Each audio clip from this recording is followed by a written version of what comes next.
Hello everyone, आज हम discuss करेंगे the richest man in Babylon की story. The richest man in Babylon by George S Clason एक ऐसी बुक है जो फाइनेंशियल विजडम और वेल्थ बिल्डिंग के बेसिक प्रिंसिपल्स को एंशिएंट बेबीलोन की कहानियों के जरिए एक्सप्लेन करती है। इसमें दिए गए सारे रूल सिंपल है, लेकिन अगर फॉलो किए जाए तो फाइनेंशियल सक्सेस गारंटीड हो सकती है। चलिए इस कहानी को थोड़ा डिटेल में समझते हैं। जो पहला पॉइंट हम यहाँ डिस्कस करेंगे वो है the man who desired gold, सोने का ख्वाहिश रखने वाला आदमी। एक बार एक यंग मैन बंसिर, एक कार्ड मेकर और उसका दोस्त को भी सोचते हैं कि वो सारी जिंदगी मेहनत करने के बाद भी अमीर क्यों नहीं हो पाए। उन्हें लगता है कि पैसा सिर्फ एक सिलेक्टेड ग्रुप के पास ही जाता है।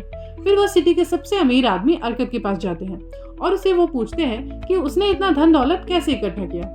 अरकत उन्हें बताता है कि जब वो भी गरीब था तब उसने एक वाइज मैन से सीखा कि वेल्थ बनाना एक स्किल है जो कोई भी सीख सकता है।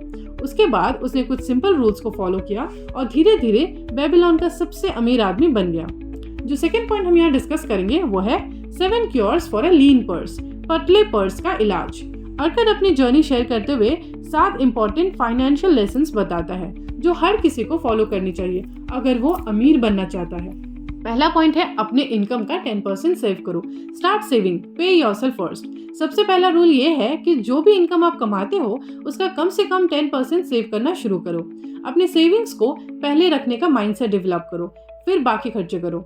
सेकंड पॉइंट है अपने खर्चों को कंट्रोल करो। Control your expenses. जितना भी आप कमा रहे हो उससे ज्यादा मत खर्चो। जरूरी और अननेसेसरी खर्चे का फर्क समझो।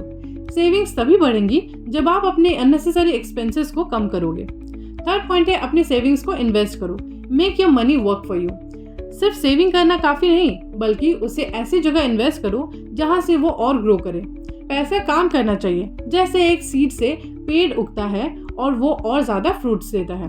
फोर्थ पॉइंट है अपने वेल्थ को प्रोटेक्ट करो। Protect your wealth from losses. अपने पैसों को बिना सोच समझकर इन्वेस्ट मत करो।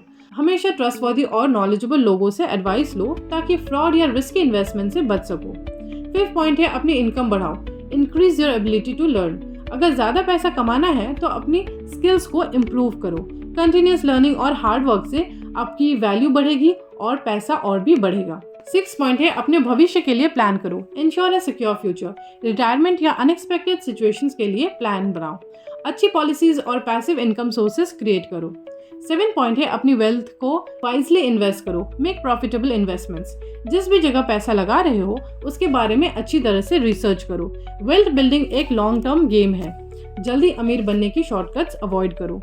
थर्ड पॉइंट जो हम इस कहानी में डिस्कस करेंगे वो है द 5 लॉज ऑफ गोल्ड, सोना और धन का नियम। अरकत फर्दर 5 रूल्स और बताते हैं जो हर कोई अपनी वेल्थ ग्रो करने के लिए फॉलो कर सकता है।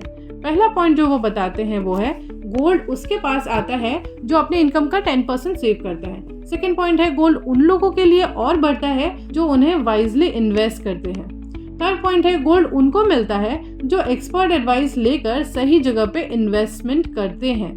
गोल्ड उन लोगों से दूर चला जाता है जो बिना सोचे समझे इन्वेस्टमेंट्स करते हैं। और फिफ्थ पॉइंट है गोल्ड उनसे हमेशा दूर रहता है जो इजी और क्विक रिच स्कीम्स में पैसा लगाते हैं।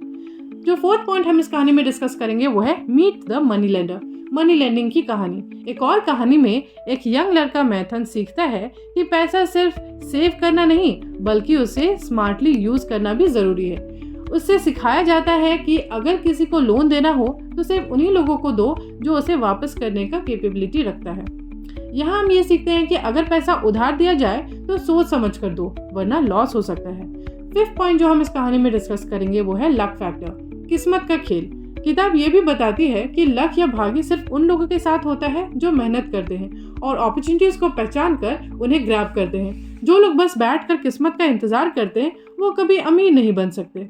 यहाँ हम ये सीखते हैं कि अमीर लोग अपॉर्चुनिटीज क्रिएट करते हैं और गरीब लोग सिर्फ वेट करते हैं। ना फाइनल थॉट्स या सबक जो सीखने को मिलता है हमें इस कहानी से वो है इनकम का कम से कम 10% सेव करो और उसे वाइजली इन्वेस्ट करो। अननेसेसरी खर्च को कंट्रोल करो।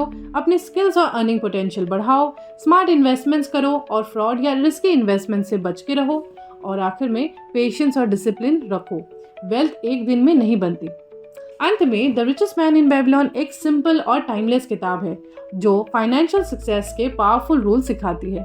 अगर आप पैसा अर्न करना, सेव करना और मल्टीप्लाई करना सीखना चाहते हो तो ये किताब एक मस्ट रीड है। तो क्या आप इन रूल्स को फॉलो करने के लिए तैयार हो?